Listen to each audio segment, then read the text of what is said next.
Hello student, how are you? कैसे हैं आप? मैं हूं आपका अपना मुकेश सर और आज हम करने जा रहे हैं स्टूडेंट सॉल्यूशंस का वेरी आईएमपी क्वेश्चंस टॉपिक का बेसिक। ओके, और स्टूडेंट प्लीज़ आप लोग कमेंट किया करें, कुछ भी सजेशन देना रहता है, कुछ पूछना रहता है या बताना रहता है ना, कमेंट बॉक्स में लिखा करें।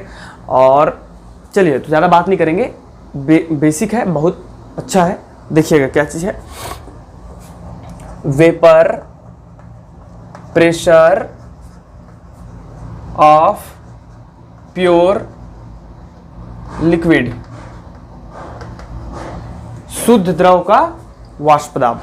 तो वाष्प दाब क्या है स्टूडेंट, समझिएगा, एकदम मस्त मजा आएगा और बहुत आसान है। क्या है? आसान है।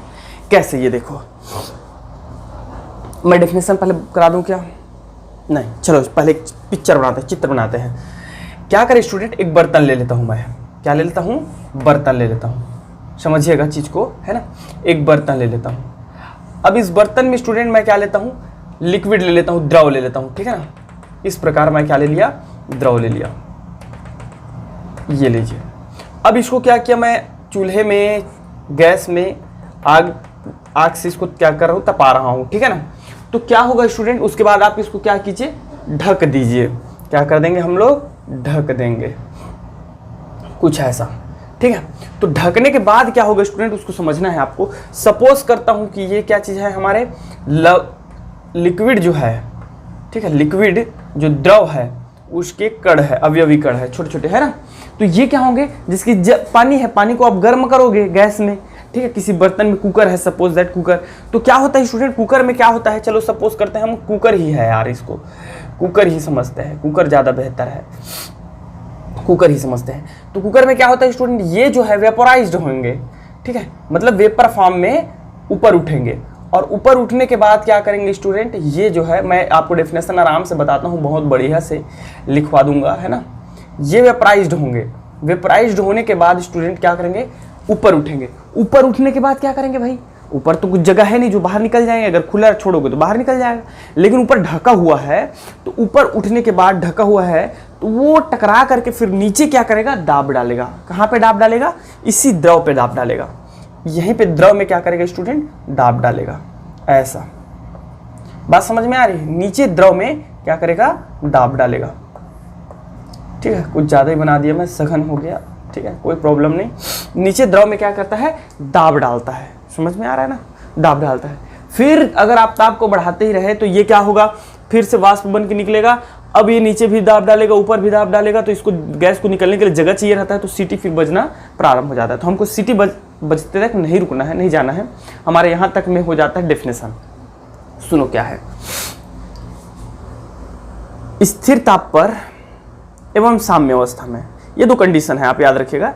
स्थिर ताप पर एवं साम्य अवस्था में हमको इतना भी ताप नहीं देना है कि बहुत ज़्यादा ताप नहीं देना है। समझ में आ रहा है स्टूडेंट? और साम्य अवस्था मतलब आपका देखो, ये वेपर जब उड़ के जाएगा, वेपर बनेगा, लिक्विड क्या बनेगा? द्रव जो है वाष्प बनेगा। और वाष्प जो संघनित, कंडेंसेशन, ठीक है, संघनित होकर के फिर द्रव में बदलता है। तो इस स्थिति को हम लोग क्या कहते हैं? साम्य अवस्था कहते हैं। ठीक है। तो क्या बताया था? स्थिर ताप पर एवं साम्य अवस्था में किसी विलायक के द्वारा बना हुआ वाष्प उसी विलायक के सतह पर जो दाब डालता है, विलायक के द्वारा बना हुआ वाष्प उसी विलायक के सतह पर जो दाब डालता है, उस दाब को ही हम क्या कहते हैं? वाष्प दाब कहते हैं।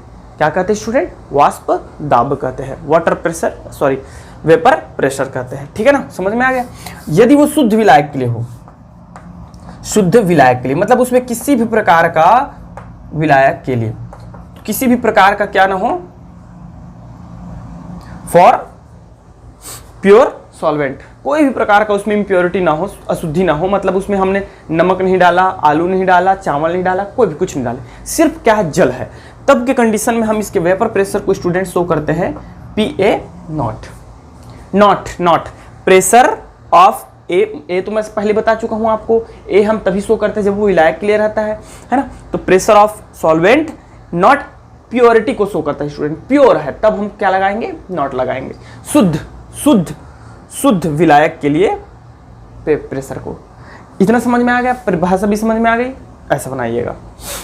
अब यहां से समझिएगा, बहुत बढ़िया चीज ना। अब मैं क्या करता हूं समझते जाइएगा। इसी बर्तन में, ठीक है, या इतना ही बड़े बर्तन में, इसी बर्तन पे नहीं करके हम क्या कर लेते हैं, इतना ही बड़े बर्तन में एक और बर्तन ले लेते हैं स्टूडेंट, और उसमें क्या मिला देते हैं ये समझिएगा। ये हो गया लिक्विड, सपोज करता हूं ये हमारा क्या चीज है, जल का अवयवी कण है ना, किस चीज का, जल का अवयवी कण है। लेकिन इसमें मैं क्या मिला दिया, एक अवाष्पशील, ठीक है, नॉन वोलेटाइल सब्सटेंस मिला दिया मैं। जैसे कि सपोज अवाष्पशील पदार्थ, अवाष्पशील पदार्थ का मतलब होता है स्टूडेंट जो वाष्पीकृत ना होता हो। जैसे कि मैं मिला दिया आलू, क्या मिला दिया भाई, आलू, समझना बात को, आलू मिला दिया है ना। तब क्या होगा ये समझिए, और मैं इसको क्या कर रहा हूँ, गर्म कर रहा हूँ, क्या कर रहा हूँ भाई, गर्म कर रहा हूँ, और ये भी क्या हुआ है, ढका हुआ है, ठीक है, ढका हुआ है। तब क्या होता है ये समझिएगा, तब क्या होगा स्टूडेंट, अब इसको मैं गर्म करूंगा तो क्या होगा, गर्म करने पर क्या होगा, ये वाष्प बनेगा, ये वाष्पीकृत होगा, ये वाष्पीकृत होगा, ये वाष्पीकृत होगा, और वापस से टकरा करके सतह पर दाब डालेंगे। लेकिन क्या ये शुद्ध विलायक जितना दाब डाल पाएंगे, क्या शुद्ध विलायक जितना दाब डाल पाएंगे, क्या नहीं, क्योंकि यहां ज्यादा वाष्प नहीं बन रहा। टेम्परेचर को स्थिर रखना है दोनों का ना, स्थिर रखना है भाई। आप करके देखिएगा, प्रैक्टिकल करके देखिएगा घर में, ठीक, दोनों के टेम्परेचर को कांस्टेंट रखना है। मैं बताऊंगा आपको, बढ़िया से बताऊंगा क्या करना है यार। पानी ले लेना, टेम्परेचर को फिक्स कर देना, और उसको क्या करना, कुकर में उबालना। आप ये देखना फिक्स टेम्परेचर में, कांस्टेंट टेम्परेचर में कितना टाइम में सीटी बचता है। उसके बाद क्या करना, उसमें आलू डाल देना 2-4 ठो, और फिर उतने ही टेम्परेचर में ये देखना कि कितना टाइम में सीटी बचता है। आप विश्वास नहीं करोगे स्टूडेंट, वो लेट में बजेगा। क्यों बचता है वो बता रहा हूं मैं आपको। जब किसी शुद्ध विलायक में, परिभाषा है ना आगे, बहुत काम की चीज है, जब किसी शुद्ध विलायक में अवाष्पशील विलेय मिलाया जाता है, नॉन वोलेटाइल मेटल मिलाया जाता है, अवाष्पशील विलेय मिलाया जाता है, तो विलयन का वाष्प दाब, अब ये क्या हो गया, विलयन, क्योंकि विलायक और विलेय है, ठीक है, विलयन का वाष्प दाब शुद्ध विलायक के वाष्प दाब से कम प्राप्त होता है। रट लो इसे, 3-4 ठो है बेटा, सब में काम आएगा, सब में काम आएगा ये चीज हर में आपको यूज करना पड़ेगा। तो इसका वाष्प दाब इसकी अपेक्षाकृत क्या होता है, कम होता है, और हम इसको शो करते हैं स्टूडेंट आपका PA। इसमें जो विलायक है भाई वाष्पशील विलेय है, अवाष्पशील वो तो वेपराइज्ड नहीं होगा, विलायक ही वेपराइज्ड होगा ना, लेकिन इसको हम लोग क्या कहते हैं, PA। तो स्टूडेंट यहां हमको क्या चीज समझ में आ जाता है, PA not is greater than PA, और यहां PA को हम लोग बोल देते हैं विलायक का आंशिक दाब, आंशिक, ठीक है, पार्शियल प्रेशर ऑफ सॉल्वेंट। जब यहां इसमें क्या हो, विलयन में हो, मतलब इसमें विलेय और विलायक दोनों हो, तब हम इसको क्या बोलते हैं, विलायक के वाष्प दाब को आंशिक वाष्प दाब बोलेंगे, जब दोनों हो। और जब केवल विलायक हो तब हम क्या बोलते हैं, इसको शुद्ध वाष्प दाब बोलते हैं। समझ में आ गया? तो फिर से एक बार सुन लो, जब किसी शुद्ध विलायक में, जल में, जब किसी शुद्ध विलायक में अवाष्पशील विलेय मिलाया जाता है, तो विलयन का या विलायक का वाष्प दाब शुद्ध विलायक के वाष्प दाब से कम प्राप्त होता है। समझ में आ गया? इस कमी को हम बोलते हैं वाष्प दाब में अवनमन। वाष्प दाब में क्या बोलते हैं स्टूडेंट, अवनमन।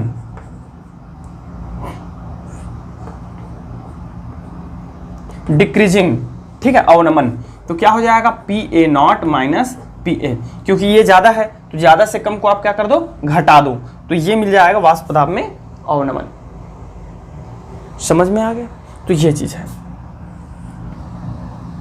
अब स्टूडेंट अब देखिएगा, यदि मैं इसको PA नॉट माइनस PA अर्थात डिक्रीजिंग इन वेपर प्रेशर को अगर मैं PA नॉट शुद्ध विलायक के वाष्प दाब से डिवाइड कर देता हूं, ठीक है ना, शुद्ध विलायक के वाष्प दाब से डिवाइड कर देता हूं, तो मुझे जो मिलता है उसको बोलते हैं आपेक्षिक अवनमन। क्या बोलते हैं भाई, बोलो, आपेक्षिक अवनमन रिस्पेक्ट टू डिक्रीजिंग। ओके, तो इतना चीज़ जो है यह आपको ध्यान में होना चाहिए। अभी और बहुत सारे बेसिक्स हैं बट आप इतना, ठीक है। वेयर आप ये भी बता सकते हो PA0 is a vapour pressure of pure water या pure solvent, PA is a partial vapour pressure of solvent. Okay, तो ये चीज़ आपको ध्यान में होना चाहिए। ओके स्टूडेंट, मैं इसको मिटाता हूँ, आगे बढ़ते हैं, ठीक है ना। नेक्स्ट है स्टूडेंट हमारा, इसके बाद है Raoult's law. What? Raoult's law. देखिएगा, राउल्ट्स लॉ, राउल का नियम। राउल का नियम क्या है भाई? राउल्ट्स का नियम, राउल्ट्स का नियम, राउल्ट का नियम क्या है देखते हैं, ठीक है। इसी चीज पर इन्होंने नियम दिया। क्या नियम है ये देखिएगा, एकदम सिंपल है। निश्चित स्थिर ताप पर किसी विलयन में किसी भी वाष्पशील घटक का आंशिक वाष्प दाब उसके मोल प्रभाज के समानुपाती होता है। ओके ना बेटा, देखो इधर देखो क्या चीज है, मैं क्या बता दिया आपको। सपोज करो कि एक मेरा बर्तन है, बर्तन तो बहुत ले लिया मैं, ठीक है, बर्तन ही है, ठीक है ना, ये बर्तन है और इस बर्तन में मेरे पास दो घटक है, ठीक है, दोनों वेपर है, दोनों वेपर के फॉर्म में है, मतलब दोनों क्या हो सकते हैं? वाष्पीकृत हो सकते हैं। दोनों क्या हो सकते हैं स्टूडेंट? वाष्पीकृत हो सकते हैं। जैसे दूध और पानी ले लीजिए, ठीक है, एल्कोहल और पानी ले लीजिए, मतलब दोनों वाष्पीकृत हो सकते हैं। तब की केस में क्या होता है पता है? तब की केस में क्या होता है ये सुनो। निश्चित ताप पर किसी विलयन के वाष्पशील घटक का, सपोज मैं कर लेता हूं, दो घटक है, माना कि घटक ए, ठीक, कंपोनेंट ए का आंशिक वाष्प दाब पार्शियल वेपर प्रेशर PA है ना, एवं घटक B का क्या है? PB है। और मूल प्रभाज समझाता हूं मैं अच्छे से। मूल प्रभाज घटक A का मूल प्रभाज PA एवं घटक B का क्या है? PB है। मतलब दो घटक है भाई, ऐसा मान लो दूध और क्या है? पानी है, सिर्फ यही मान लो, ठीक है। पानी का A मान लेते हैं और दूध का क्या मान लेते हैं? B है। तो उनका आंशिक वाष्प दाब, मैं बताया ना, जब विलयन में के फॉर्म में रहेंगे, विलयन के फॉर्म में, तो उसका आंशिक दाब बोला जाता है। जो शुद्ध विलायक के फॉर्म में रहते हैं तो PA0 का यूज करते हैं, ठीक है ना। तो राउल्ट का नियम था, क्या था कि स्थिर ताप पर किसी विलयन में किसी भी घटक का, वाष्पशील घटक का आंशिक वाष्प दाब उसके मूल प्रभाज के क्या होता है? समानुपाती होता है। और मूल प्रभाज मैं पहले भी पढ़ा चुका हूं, यदि आप नए स्टूडेंट होंगे तो प्लीज प्रीवियस वीडियो देख लीजिएगा, जहां पे मैं आप लोगों को सांद्रता के टाइप्स पढ़ाया हूँ, ठीक है, वहां जाकर के देख लीजिएगा, मूल प्रभाज क्या समझ में आ जाएगा। यह है स्टूडेंट। अब इसी को जब मैं हटाता हूं प्रोपोर्शनल के साइन को, तो यहां लग जाता है PA0 XA, जहां PA0 क्या है? आपका उसी का शुद्ध विलायक के फॉर्म में वाष्प दाब है, ठीक है। Equation 1 and PB is proportional to क्या हो जाएगा student? PB is proportional to क्या हो जाएगा? XB, that is equal to PB is equal to हमारा हो जाएगा PB0 XB। Equation number 2। अच्छे से क्लियर है सबको भाई? अच्छे से क्लियर है? तो ये चीज है और कुछ नहीं। अब देखो, चलिए इसको मिटा देता हूं, थोड़ा सा एक डेरिवेशन हमको वो करना है, ग्राफ बनाना है, ठीक है। ओके स्टूडेंट, तो अब देखिए क्या चीज मैं बता रहा हूं मैं। राउल्ट का जो नियम है ना, वो दो टाइप का होता है, ठीक है, 2 टाइप्स में। क्या चीज? दो वाष्पशील द्रवों के लिए। किसके लिए? द्रवों के लिए, दो वाष्पशील द्रवों के लिए पहले देखते हैं, ठीक है, उसके बाद नेक्स्ट वाला देखेंगे, ठीक है। दोनों आप मतलब आ भी चुका है, ठीक है, ये क्वेश्चंस आते हैं, तो देखते हैं क्या चीज़ है। राउल्ट का कहना क्या था, वो तो डेफिनेशन दे दिया है ना, ये थोड़ा डेरिवेशन है, एक ग्राफ बनाएंगे। तो क्या है कि एक पात्र है और एक पात्र में हमारा दो कंपोनेंट है, घटक है, और दोनों क्या है, वाष्पशील है। समझ में आ रहा है? एक पात्र है जिसमें हमारा दो कंपोनेंट है और दोनों क्या है, वाष्पशील है। तो दोनों को दोनों क्या होंगे, वेपराइज्ड होंगे। दोनों के दोनों वाष्पशील होते हैं और वाष्पशील होने के बाद पुनः वो जो है संघनित होते हैं, वाष्पशील होते हैं, संघनित होते हैं। एक स्थिति ऐसा आता है कि उनके मध्य क्या हो जाता है, साम्य अवस्था बन जाता है, और इस स्थिति में उस विलयन का कुल वाष्प दाब उन दोनों घटकों के आंशिक वाष्प दाब के बराबर होता है। इतना चीज समझ में आ गया? यही है आपका, ठीक है ना। इसके लिए इतना आपको लिखना है स्टूडेंट। तो पहले ही हम लोग एक डिराइव कर चुके हैं इक्वेशन, वो कुछ ऐसा था, ठीक है। Equation 1 PB is equal to PB not XB, ये हमने इक्वेशन डिराइव कर चुके हैं, ठीक है ना। इतना हो गया है भाई। नेक्स्ट देखते हैं। अब देखिएगा क्या बोल, इनके बोलने के अनुसार, और डाल्टन का नियम भी है, कक्षा 11वीं में पढ़े होंगे, ठीक है। किसी भी बंद पात्र में, ठीक है, अगर दो वाष्पशील है तो उनका टोटल वाष्प दाब होता है उनके अलग अलग वाष्प दाबों के योग के बराबर होता है। तो P सॉल्यूशन, और इसी को मैं लिख सकता हूँ स्टूडेंट P टोटल, मतलब कुल वाष्प दाब या विलयन का वाष्प दाब जो होता है उनके आंशिक वाष्प दाबों के बराबर होता है। आंशिक ना, शुद्ध नहीं, आंशिक वाष्प दाबों के बराबर होता है। अब क्या करो, from equation 1 and 2, from equation 1 and 2 क्या हो जाएगा, P, इसको हम ऐसा भी शो करते हैं स्टूडेंट, P या P सॉल्यूशन या P टोटल, ठीक है ना, ऐसा ये लीजिए, ऐसे शो कर सकते हो आप। तो मैं लिख देता हूं सिर्फ P, और P इज इक्वल टू हो जाएगा, PA का वैल्यू क्या है देखिए, बताइए मुझे, PA नॉट XA, और प्लस PB का वैल्यू क्या है स्टूडेंट, PB नॉट XB। इतना हो गया।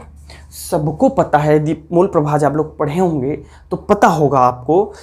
क्या पता है ये देख, मैं बताता हूँ, XA plus XB plus XC plus X dot dot dot XN is equal to 1। मैं प्रूफ करके दिखाया हूँ मोल प्रभाज में, प्रीवियस वीडियो देख लो भाई, ठीक है। तो फिलहाल मेरे पास दो कंपोनेंट है एक पात्र में, तो दोनों का सम क्या होता है, ऑलवेज 1 होता है। तो अब मैं क्या करूंगा स्टूडेंट, यहाँ से XA का वैल्यू निकालूंगा तो क्या निकल के आ जाएगा मुझे, 1 माइनस XB, 1 माइनस क्या आ जाएगा, XB। इसको आप यहाँ रख दीजिए, ठीक है, यहाँ पे रखेंगे। तो P इज इक्वल टू हो जाएगा मेरा PA नॉट XA का वैल्यू रखेंगे तो ये हो जाएगा 1 माइनस XB, ठीक है, plus PB not XB। Clear है? मल्टीप्लाई कर दीजिएगा। P इज इक्वल टू हो जाएगा हम लोग का PA not minus PA not XB plus PB not XB। दोनों में से कॉमन क्या चीज़ है स्टूडेंट, देख लो भाई जल्दी से, स्पीड में थोड़ा सा। दोनों में कॉमन क्या चीज़ है हमारा, इसको प्लस कर देता हूँ, यहाँ से XB को कॉमन निकाल देता हूँ। तो XB कॉमन निकलेगा तो ये बच जाएगा PB नॉट माइनस, इधर ना ये वाला minus PA not. Equation number 3। इतना चीज़ क्लियर हो गया अच्छे से। नेक्स्ट स्टूडेंट, इसी प्रकार आपको सेम क्या करना है, इसी प्रकार आपको लेना है। अब इस बार लेना है मुझे, इसको देखो यहाँ से, अब मैं क्या निकालूंगा, XA का मान निकाला था, अब XB का मान निकालूंगा। तो XB बराबर हो जाएगा 1 माइनस XA। अगेन इसको क्या करेंगे, इसको अगेन क्या करेंगे, यहाँ पे रखेंगे। तो P इज इक्वल टू हमारा क्या हो जाएगा बताओ, P इज इक्वल टू क्या हो जाएगा ये बताओ, XB is equal to 1 minus XA रखेंगे। पूरा डिराइव करूँ क्या, चलो कर देते हैं यार, या फिर मैं डायरेक्ट शॉर्ट में लिख सकता था, चलो लिख ही देते हैं। PA not XA plus PB not, और XB के प्लेस पे क्या रख देंगे हम लोग, 1 माइनस XA, ठीक है। दोनों का जब मल्टीप्लाई करेंगे स्टूडेंट तो ये हो जाएगा PA not XA plus PB not minus PB not XA। अब दोनों में से कॉमन क्या निकल जाएगा, आप इस PB नॉट को पहले लिख दो, PB नॉट, ठीक है। अब दोनों में से कॉमन क्या निकलेगा, प्लस XA कॉमन निकाल देंगे, और अंदर में क्या बच जाएगा, PA not minus PB not. समझ में आ गया क्या सबको अच्छे से? इतना चीज सबको क्लियर है भाई, वेरी गुड। ये आ गया क्वेश्चन नंबर 4। सबको क्लियर है ना? अब आगे बढ़ते हैं, देखिएगा क्या चीज है। अब मुझे यहाँ पे ग्राफ प्लॉट करना है स्टूडेंट, ग्राफ के थ्रू समझाना रहता है। अगर आता है क्वेश्चन तो आपको ग्राफ बनाना ही है।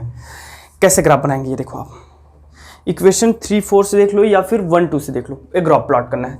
तो ग्राफ प्लॉट करने के लिए मुझे क्या चाहिए, डबल एक्सिस चाहिए, X axis and Y axis, okay, X axis and Y axis. अब ये देखो स्टूडेंट क्या चीज़ है उसको समझना, मेरी बात को आराम से इत्मीनान से पूरा समझ में आएगा। इस वाले को रख लो या उस वाले को रख लो।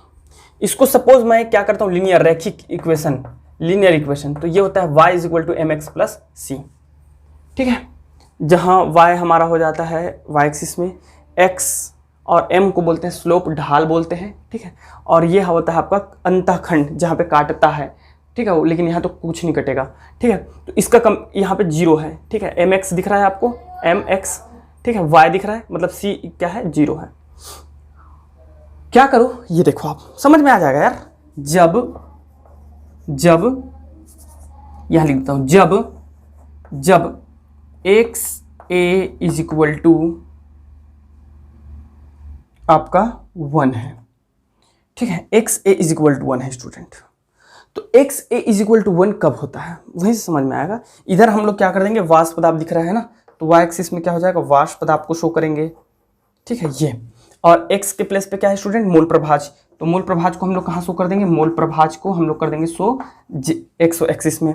अब जब x a is equal to 1 है, x a is equal to मतलब मूल प्रभाज 1 कब होगा, ये देखो यहाँ से आप लोग, x a 1 है मतलब क्या है, x b हमारा 0 है, तब उसका वैल्यू क्या होगा, 1 होगा।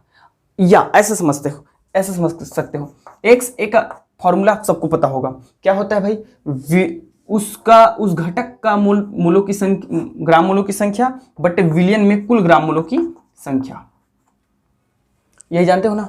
तो भाई इसका वैल्यू 1 कब आएगा, जब हमारा उसमें कोई भी प्रकार का विलय नहीं होगा, तो ये कट जाएगा और क्या आ जाएगा, 1। तो X A is equal to 1 जब होता है स्टूडेंट, मीन्स दैट कि ये देखिए X A is equal to क्या है हमारा, 1 है, तो उस परिस्थिति में जितना भी दाब लगेगा वो किसके कारण लगेगा, हमारा मैक्सिमम जो दाब लगेगा वो किसके कारण लगेगा, शुद्ध विलायक के कारण लगेगा, मात्र उसी घटक के कारण लगेगा जो कि शुद्ध विलायक हो जाएगा, क्योंकि दोनों के दोनों हमारे क्या चीज है, वाष्पशील द्रव है, तो केवल उसी के कारण लगेगा। अब इसको x एक 1 से आप किसकी ओर ले जाओ, 0 की ओर ले जाओ स्टूडेंट, कहाँ की ओर ले जाओ, 0 की ओर ले जाओ, मतलब अब उसको क्या करो, कम करते जाओ, कम करते जाओ। तो अब जब हम घटक ए के विलायक को कम कर रहे हैं, मतलब उसके वाष्प दाब को कम कर रहे हैं, तो उस विलयन में एक और घटक है, उसका वाष्प दाब क्या करने लगेगा, बढ़ने लगेगा, है ना। तो ये क्या होने लगेगा, इधर मुझे एक और बनाना पड़ेगा, मैं बताता हूँ कि क्यों बना रहा हूँ, कैसे बना रहा हूँ। तो ये क्या होने लगेगा स्टूडेंट, इधर जैसे जैसे मैं जाऊँगा, जैसे जैसे मैं बढ़ते जाऊँगा, मतलब इधर बढ़ रहा हूँ, तो ये क्या हो रहा है, दूसरे का बढ़ते जाएगा, बढ़ते जाएगा, बढ़ते जाएगा, और जब हमारा x a 0 हो जाएगा, तो जो हाई वाष्प दाब जो होगा वो किसके कारण हो जाएगा, हमारा b के कारण हो जाएगा। किसके कारण हो जाएगा भाई बोलो, b के कारण हो जाएगा। समझ में आ रहा है कि नहीं आ रहा है, ठीक है, किसके कारण हो जाएगा, b के कारण हो जाएगा। तो ये जो स्लोप प्राप्त हो रहा है हमको, p b के कारण प्राप्त हो रहा है, pb का वैल्यू हो जाता है pb0 xb। समझ में आया कि नहीं आया यार, थोड़ा सा बच्चे समझो, इसको समझो, चीज को समझो यार, ठीक है ना। एक्स ए पर हमारा केवल विलायक है घटक ए का, और केवल उसी का वाष्प दाब है, तो जो भी वाष्प दाब बनेगा उस विलयन में वो किसके लिए रहेगा, केवल घटक ए के लिए रहेगा। घटक बी का यहाँ पे क्या है, घटक बी का क्या है, यहाँ पे 0 है, 0 है यहाँ पे घटक बी का वाष्प दाब। उस विलयन का कुल वाष्प दाब उस एक्चुअल में घटक ए का वाष्प दाब होगा, लेकिन जैसे जैसे हम लोग मूल प्रभाज को क्या कर रहे हैं, कम करते जा रहे हैं, मतलब हम उसमें क्या कर रहे हैं, मिलाते जा रहे हैं घटक बी, या घटक बी जो है वाष्पीकृत होना प्रारंभ हो रहा है। तो क्या हो रहा है हमारा, तो दूसरा जो है बी के कारण वाष्प दाब बढ़ते जाएगा और ए के कारण क्या हो रहा है, घट रहा है। तो हमको पॉइंट मिल जाता है यहां। अब इसी को रिवर्सिबल करो, मतलब मैं क्या बोल रहा हूं, रिवर्सिबल करने का मतलब क्या है, अब एक्स बी को क्या करो स्टूडेंट, आप लोग 1 करो, एक्स बी को क्या करो 1, और घटाते घटाते कहां लेके आ जाओ, एक्स बी बराबर का क्या कर दो 0। तो यहां पे एक्स बी बराबर 1 है, मतलब इसका हो गया शिखर पॉइंट, समझ में आ रहा है। और एक्स बी जब 0 होगा तो ये हमको मिल जाएगा, एक्स बी जब 0 हो जाएगा, मूलों की संख्या जो है मूल प्रभाव 0 हो जाएगा दूसरे घटक का बी का, तो वहां पे हमारा क्या हो जाएगा, घटक ए का हाई पिक मिल जाएगा, मतलब हमको मिल जाएगा कुछ ऐसा ग्राफ। ये देखो थोड़ा सा टेढ़ा मेढ़ा बन रहा है, लेकिन टेढ़ा मेढ़ा नहीं बनाना है आपको। और ये हो जाएगा स्टूडेंट हमारा पी, थोड़ा सा इसको मैं इधर बना देता हूँ यार, चलो P B is equal to हो जाएगा P B not X B, और यहाँ पे हो जाएगा स्टूडेंट हम लोगों का ये हो जाएगा P A is equal to P A not X A. अच्छे से क्लियर हो गया भाई, सबको क्लियर हो गया। तो सॉल्यूशन का क्या हो जाएगा स्टूडेंट, सॉल्यूशन का ये हो जाएगा P solution, pressure of solutions. तो उस विलयन का जो वाष्प दाब होगा उन दोनों के मध्य होगा, औसत होगा, औसत एवरेज होगा। ये है आपका ग्राफ। समझ में आ गया सबको अच्छे से? वेरी गुड भाई। थोड़ा सा और, ठीक है। राउल्ट का दूसरा नियम वो एकदम छोटा है और इजी है, उसमें ग्राफ नहीं है। ओके, तो प्लीज आप इसको क्या कर लेंगे, नोट डाउन कर लेंगे।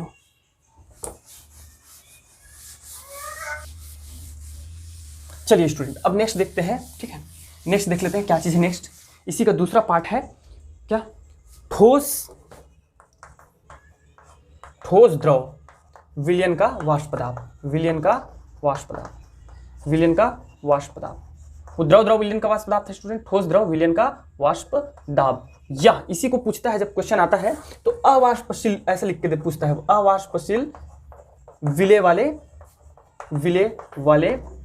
विलयन के लिए राउल्ट का नियम और व्यंजक ज्ञात कीजिए। ये दोनों टाइप से पूछा जा सकता है आपको, ठीक है। ठोस द्रव विलयन का वाष्प दाब, ठीक है, और अवाष्पशील विलय वाले विलयन के लिए राउल्ट का नियम। इसमें आपको क्या करना है वो समझो, मैं बोल रहा हूं आप लिख सकते हो, ठीक है। किसी शुद्ध विलायक का वाष्प दाब अवाष्पशील विलय वाले विलयन के वाष्प दाब से अधिक होता है। अवाष्पशील विलय वाले विलयन से अधिक होता है। ये तो आप सबको भी पता होगा, उम्मीद करता हूं, है ना। ये तो आप सबको भी पता है। तो मैं क्या नया बताने जा रहा हूं, बता रहा हूं यार, वेट करो थोड़ा सा, ठीक है। बताने जा रहा हूं मैं क्या बता रहा हूं, means that PA not is greater than PA। समझ में आ गया स्टूडेंट?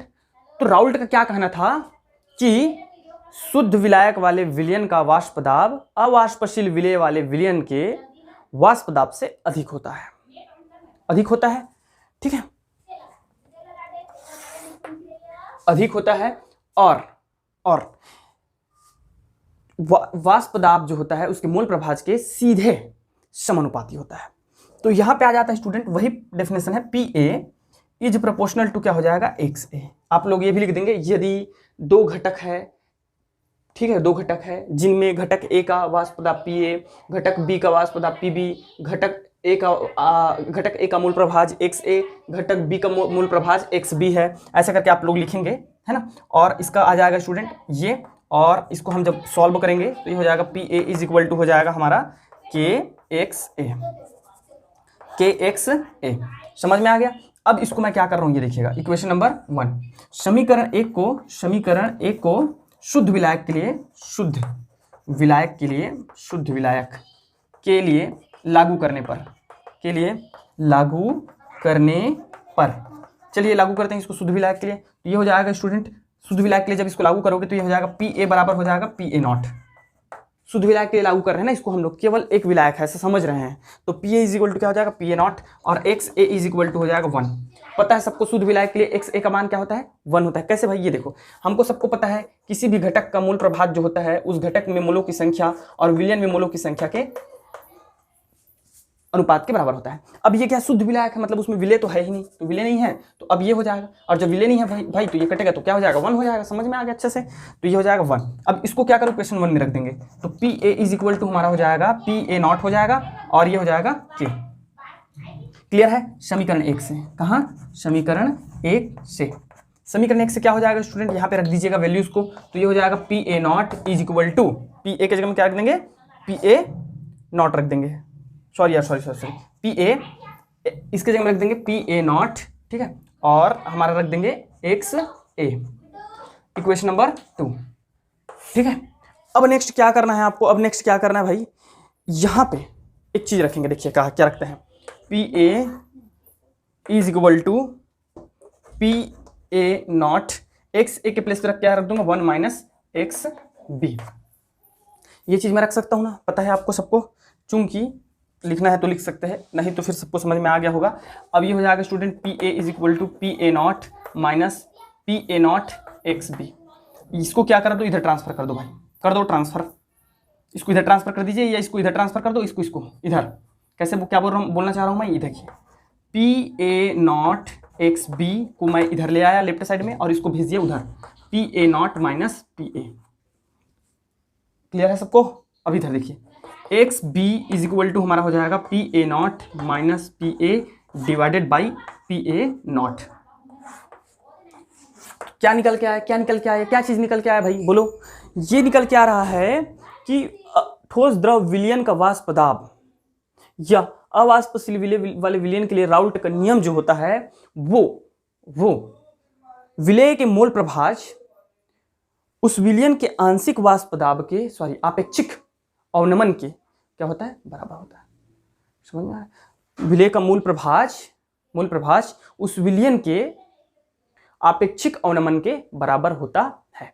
तो ये है आपका राउल्ट के दोनों नियम, और आज से मैं आपको बता देता हूं, ठीक है। अब इधर जितना भी सॉल्यूशन का टॉपिक बचा है सबके सब IMP टॉपिक है, और बेहतरीन तरीके से समझाऊंगा यार, बेहतरीन, ठीक है ना, एकदम रटने वाली कोई बात ही नहीं होगी। तो please student B continue, daily देखिए वीडियो। अगर आप नए स्टूडेंट होंगे तो प्लीज प्रीवियस वीडियो पूरा प्लेलिस्ट पड़ा हुआ है, बेहतरीन तरीके से समझाया गया है, आप जाइए और वहां जाकर के वीडियोस देखिए।